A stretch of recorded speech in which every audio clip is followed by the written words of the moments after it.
আসসালামু আলাইকুম বন্ধুরা আশা করি আপনারা সকলেই ভালো আছেন।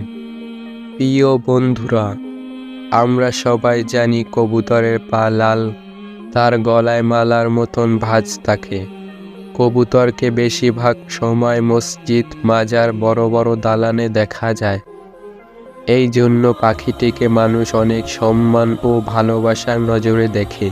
কবুতরকে শান্তির প্রতীক বলা হয়ে থাকে। কিন্তু বন্ধুরা, আপনারা কি জানেন আল্লাহ তাআলা কেন কবুতরকে এত সম্মান ও ভালোবাসা দিয়েছেন?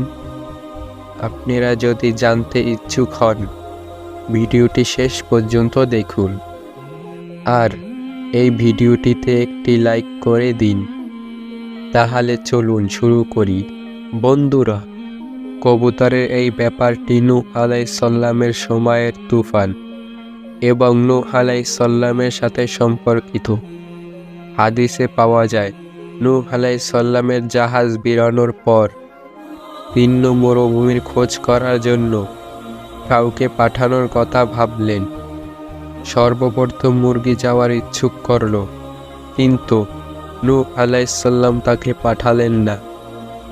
নূহ আলাইহিস সালাম কাককে 3 মরুভূমির খোঁজে পাঠালেন এবং বললেন, যাও গিয়ে 3 মরুভূমি কোথায় আছে তার খোঁজ নিয়ে আসো।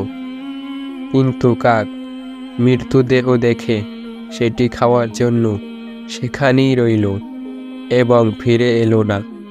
তো নূহ আলাইহিস সালাম কাককে বদদোয়া দিলেন যে কাক সবসময় ভীত সন্তুষ্ট হয়ে থাকবে। এরপর কবুতরকে নূহ আলাইহিস সালাম 3 মরুভূমির খোঁজ করার জন্য পাঠালেন। এবার কবুতরটি মাটির খোঁজ পেয়ে তাতে নামল না, বরং জৈতুন ফলের পাতা ঠোঁটে করে নিয়ে আসলো। নূহ আলাইহিস সালাম বললেন, যেহেতু তুমি মাটিতে নামোনি, সেহেতু তুমি আবার যাও, 3 মরুভূমির খোঁজ নিয়ে আসো।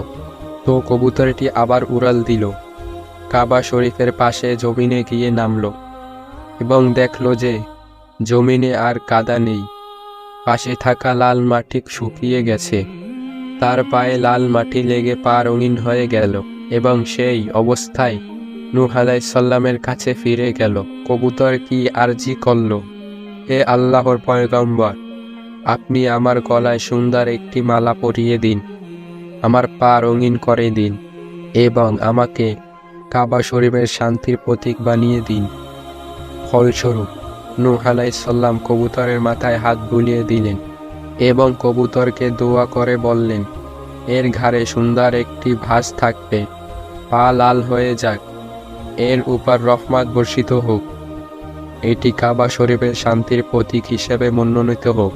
এটাই কারণ যে নূহ আলাইহিস সালামের দোয়ার কারণেই আল্লাহ তাআলা এত সম্মান ও ভালোবাসার অধিকারী বানিয়েছেন। তো বন্ধুরা, আজকের এই ভিডিওটি শেষ পর্যন্ত দেখার জন্য ধন্যবাদ। আপনারা ভালো থাকবেন, সুস্থ থাকবেন। আল্লাহ হাফেজ।